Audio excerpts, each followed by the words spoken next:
Hello everybody, I'm here with an example of a projectile motion, um, a relatively straightforward problem where as you could see here we have a golfer which is hitting the golf ball with a velocity of 80 feet per second and at an angle of 45 degree, but you have to be careful. This angle of 45 degree is with respect to the slope of 10 degrees. And given this velocity, what we want to determine, what we want to find, how long does it take for the ball to get from point A, from here, to point B here, okay? And also, so point B. And then what is that distance along the incline, that 10 degree slope? And also with what velocity does it hit point B? So we want to determine this velocity. Here we go. So you see that velocity obviously would be tangent to the path. So obviously this is an example of curvilinear motion. Projectile motion is basically a special case of Cartesian coordinate system or XY coordinate system, rectangular coordinate system, a two-dimensional version. Okay, so what I've done here, I have shown you these projectile motion equations, the basic equations. So two equations which will describe the position of the projectile at any instant. So x equal x0 plus v0 xt. And then the y coordinate of the projectile is determined by this equation. Keep in mind that g here would be either negative 9.81. In this case, actually, is feet. The unit would be feet per second squared, so it would be negative 32.2 feet per second squared. Okay, so we have to plug in the negative. Sometimes you see the negative already built into the equation, so be careful. So here I didn't build in the negative here, so I'm just going to put the positive here, but make sure we plug in the negative in there. Anyways, also in terms of velocity, when we have to find velocity of B, these are our equations. Velocity in the x direction is constant, is v0x, because we are neglecting the air resistance. And velocity of y, velocity in the y direction of the projectile at any instant is given by the equation shown here. And it's changing because of gravity. And then if you want to find the magnitude of the velocity, and that's what exactly we want to find, the magnitude. This is the magnitude of the velocity. We have to find the square root of x component of velocity plus vx squared plus vy squared. Okay, so let's get started. So the first question probably comes to your mind is you have to break this initial velocity VA, which is really our V0 in a way, right, into two components, okay, V0x and V0y. The question is, do I use the 45 degree angle to break it or the 55 degree? And the answer is don't do 45 degree. Your reference, you have to stick with your x and y axis the way we actually develop these equations. If we change our x and y axis like that, that's going to create a problem. Then gravity will have two components. So we'll have a component, and of course acceleration would have two components. It would have one in the x direction, one in the y direction. So that's not the way to do things, guys. So stick with your x component the way it's shown here and the y like that. In that case, your angle is for 55 degrees. So your V0x would be V0, which is 80 feet per second, cosine 55, and V0y is 80 sine 55. And I didn't calculate these ahead of time. Sorry, guys. Let me just quickly calculate this for you. It will take me just a second. So this guy becomes 45.886 feet per second, and 80 sine 55 will be about 65.53 roughly. So I'm just going to bring it to two decimal places. That should be good enough. All right. So what type of problem is this? Basically, what is the coordinate of point B? Coordinate of A is 0, 0. This is our origin, right? Well, what is coordinate of point B? B has a coordinate of, you see, if this is D, right, and this is 10 degrees, this is 10, rather, sorry, D sine 10, right? So let me put this back on. D sine 10, and this is D cosine 10. My picture keeps moving, sorry guys for that. That's one of the problem I have with these pictures that you bring on this app.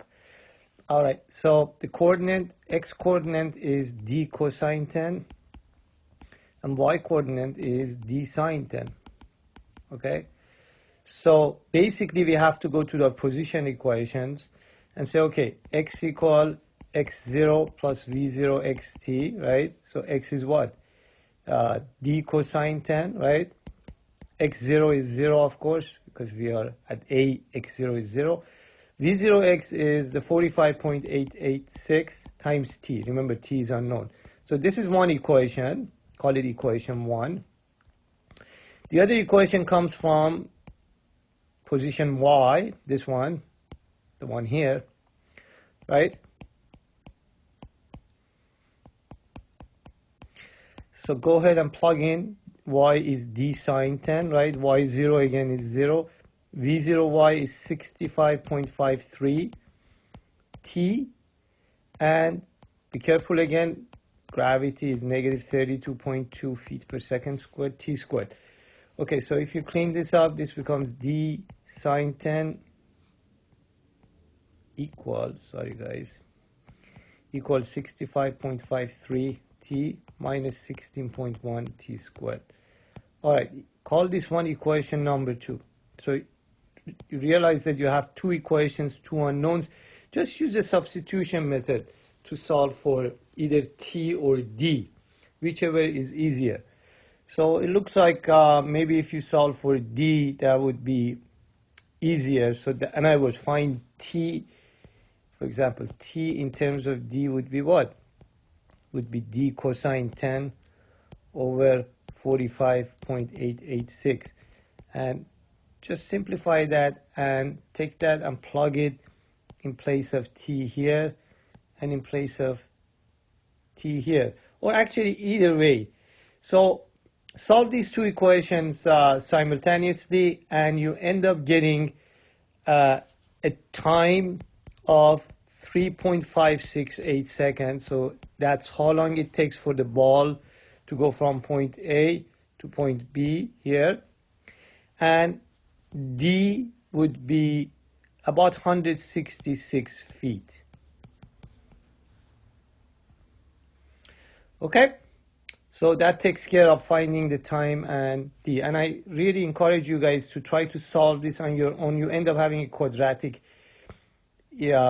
equations for which you have to use a quadratic formula.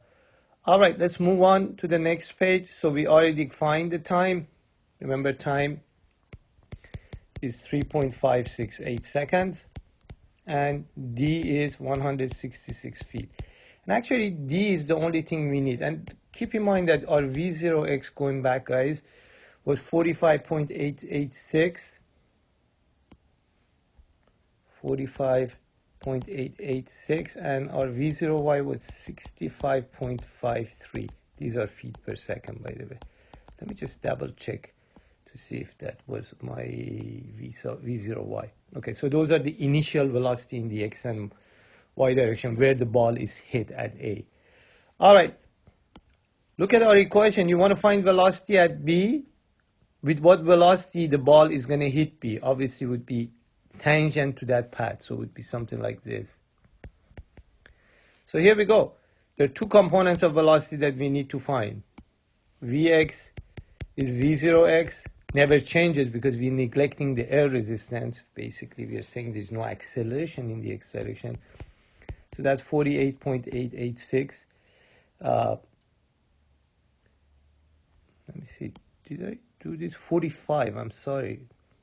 45. I gotta be more careful, guys. 45.886. See how easy you can make a mistake. All right, I gotta look at this more carefully. Okay, Vy is V0y minus GT. So let's go ahead and calculate this. So we have a 65.53 minus 32.2, again G. By the way, the negative here is already included in G. Okay, so I wasn't consistent in a way for the two equations. Anyways, this is the time. Plug it in here.